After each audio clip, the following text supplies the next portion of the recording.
objective to ensure that learners are being tagged. So 102 teachers have tagged their learners. Of course, as a guide to modular distance learning and online distance learning, of course, they are also guided by their class program, general class program, that despite pandemic, still we should be holding on the institutional goals and policies. So the 102 teachers have prepared the 102 class teachers program.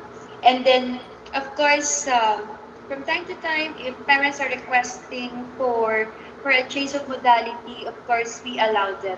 And so 102 teachers have prepared their list of online, blended, and modular distance learning.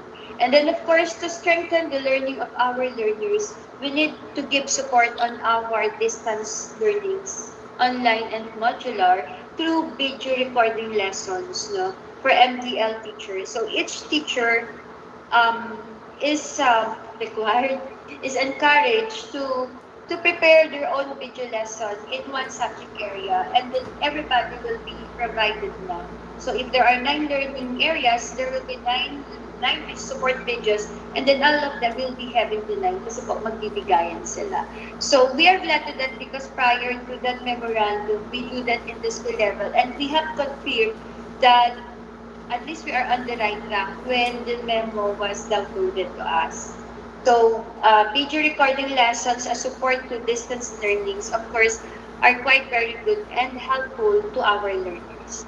And so, with that, of course, aligned to, we have implemented 6 OK sa DepEd programs, the RHU, the Gulayan sa Paaralan, the school-based meeting program, the dental and medical check-up, the the Brigada Eskwela, yun. So, the solid waste. So, lahat naman po yan, the NDEC. So, of course, without thinking further, we really have to adapt the DepEd programs, the okay sa DepEd programs offered by DepEd without thinking. Kasi proven naman na po na effective yan. So, if there are more programs to come, of course, we grab it to implement in our school. So we have implemented 6. So 6 office depth and programs, of course, are still year-round to sustain and support the learner's development. And so to strengthen this instructional leadership, of course, we have to strengthen our people. We have conducted 3 SLAC, September, October, November, out of 10 SLAC to be done for this school year. So 100% have participated, and so more SLACs to come. And then, of course, we have the election of the SPT for and SSG. So everybody were involved, and to share with the oath taking were done through FB Live. Of course, many teachers also have participated in the Scouting Month celebration, and despite of Saturday, Sunday, and almost every day are participating, we encourage our teachers that they are lucky that despite of there are still teachings in the scouting activities, because that would make them strengthen, and also to make their mental health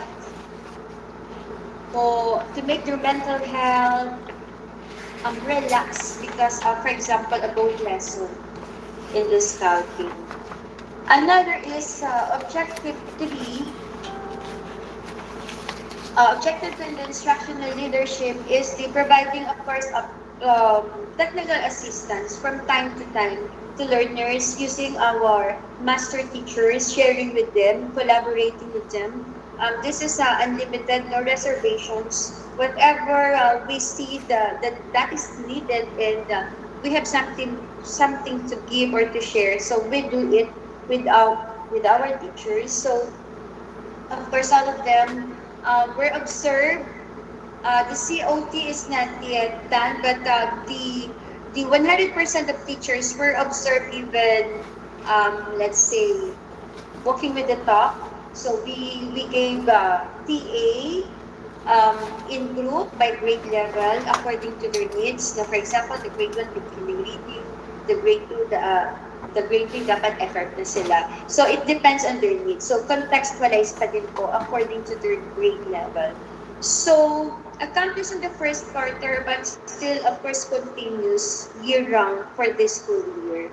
And so, assessment tool that was monitored and assessed by the four master teachers with the school head, and then brainstorming to create another.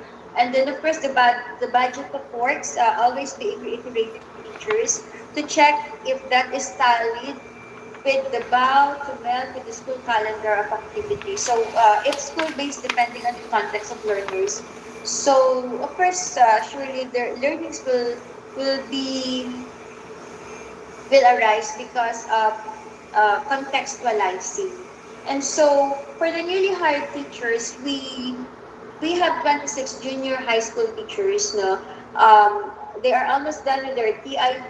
We conducted TA to them for online and modular, and then there are also master teachers given to them. No, for especially for the new teachers. But junior high school teachers at IS are very good naman po. So, they are really manageable.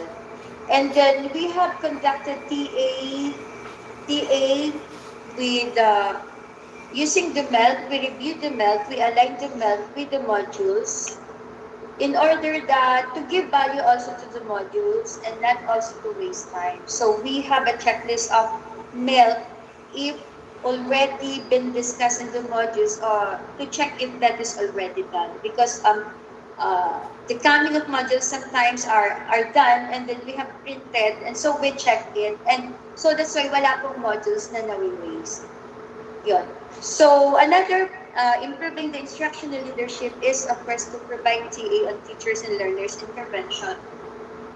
So we give them the assessment tools, even for inclusive learners. What we do in the modules to share with you is the teacher check the modules and then return it to the parent of the next distribution and develop the modules, but attaching already what has been advised from page to page of the module. So it is a one-is-to-one approach or individual curriculum approach, of course anchoring to the national standard of our curriculum. So we have given 102 teachers given, of course, technical assistance and learning supports according to grade level. We do that usually Google and MS Teams. Especially, we also focus on the homeroom guidance program as part of our mandate and instructions. So those are the objective for instructional leadership. And then moving on to craft for the human resource and development. Of course, how can we give if we don't have? We have first to upskill, reskill our teachers this pandemic. And so, initiating professional network to upgrade knowledge and skills, to enhance practices. So we give up first Slack, we give God, and then after the Slack, of course, it should be checked if that is being implemented. No, so the learning from the Slacks, and then of course their performance management system for school advancement. Um, we have reviewed that prior to, and then of course the merit system of the school because teachers perform in different ways. They have different. All of them are unique. They have different intelligences. So according to their intelligences, they are used and their skills or knowledge is being shared to the school. So um, in uh, in Graph 5, on parent involvement and community partnership, of course, to manage those organizations, the learners organizations, the FEA, the PTA, of course, they always adhere to policies. So to maintain communication with them, of course, collaborative, it could be a small group meeting. We have platform also updating them on the memorandum where they are enrolled. And then, of course, we have to initiate partnership with them with our community, because the number one what we need to them is their support. And then after that, of course, same with the human resource, we do give the merit system to them. And so we conducted appreciation program. Piniyata ko na po yung slides. So, of course, in the school leadership Karawan, managing the people, putting them into places, strengthening the school leadership, strengthening the human resource and development, capacitating them, and then with the support of the parent and community. So I think with the support, of course, of our top managers, no, like Pampay, so I think we could be running smoothly. Though staying dedicated, but we cannot do it overnight, and we cannot detail all the activities we have here. But then I think this text is better than parang actions speak louder than words. Parang kung ganun. And so, of course, we are trying to have a research, though we only have for master teachers. We are really in need of master teachers Pampay, kasi we are requiring sana the master teachers to at least one have research a year, kasi po di ba nandun yung sa kanilang job description. Pero hindi nga daw po magawa because of the overlapping of tasks, and of course they also mentor teachers. That's why, so parang ano pa namin po yan, parang dream pa po namin yan, no? Yun, of course, we are done with the interaction of San Lucenio. Yun, the review on the IPCRF. Of course, the LDM orientation. Teachers are already aware of that, but then we have still to re-mention that to them. No, different virtual in-service trainings. So all of them were accomplished. All the webinars offered by the division office, provided by the division office, were attended, of course, according to the memoranda of who will be attending. So we have complied on that. So, of course, that would add in the professional development of our teachers. That is included in the craft course. So, yun po. So, paki-forward na po ITPO, na-discuss na po yan. Doon na po tayo sa table 2. Yan. So, table 2 po.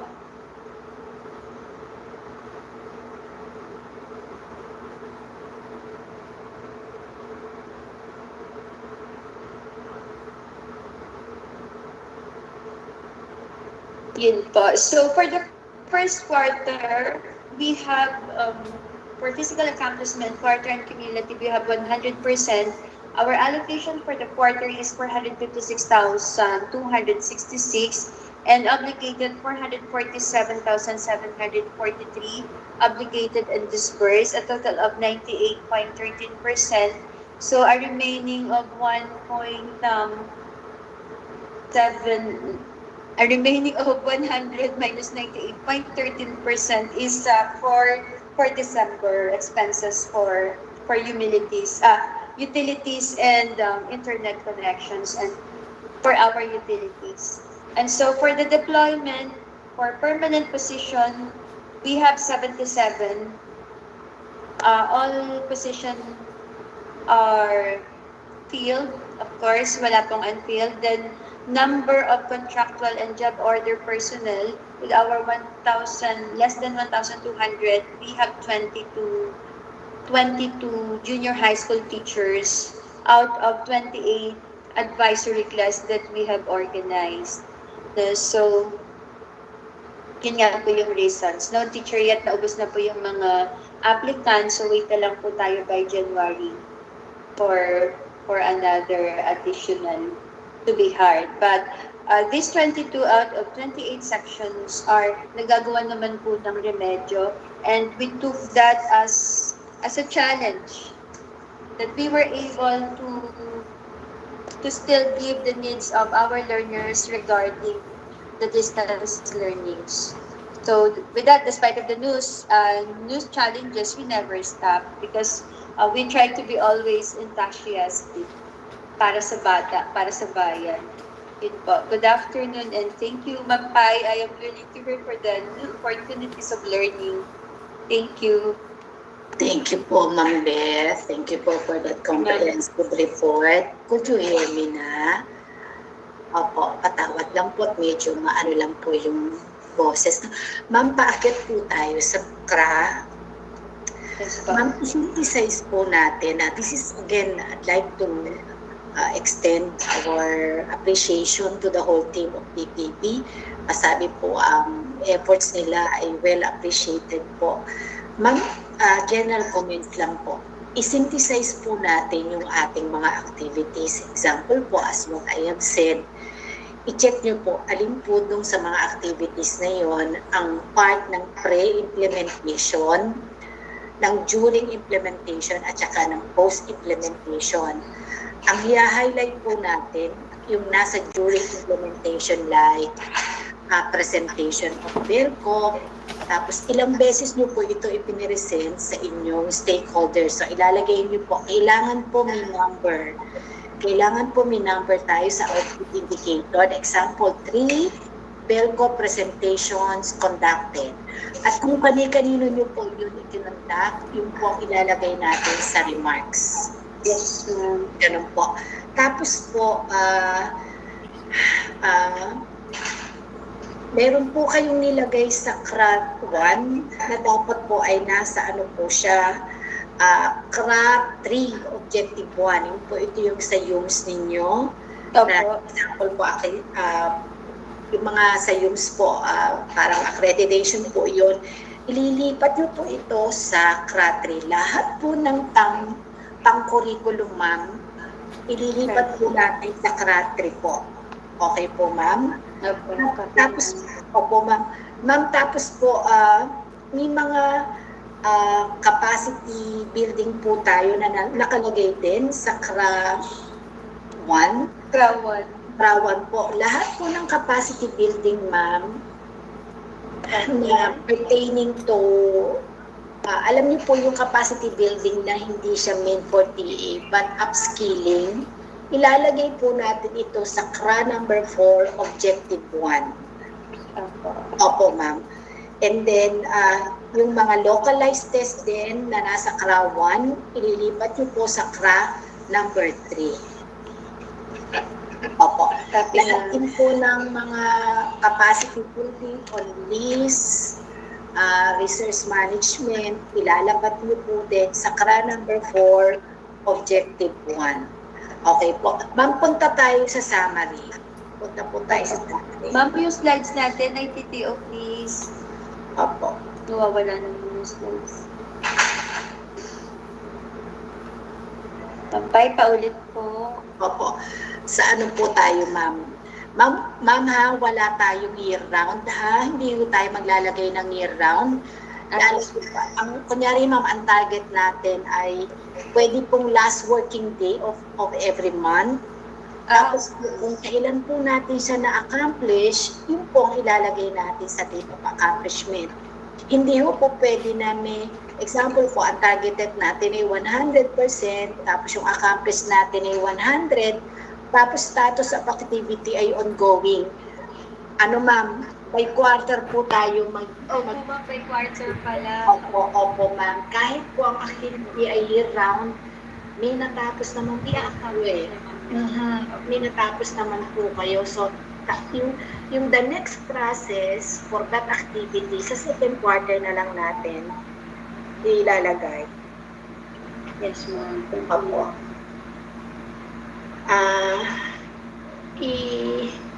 Tapos po, ma'am, sige ma'am, dun sa summary, ma'am, post nga po. Ay, TTO pa, kung summary. Table 2, ma'am. Nawala.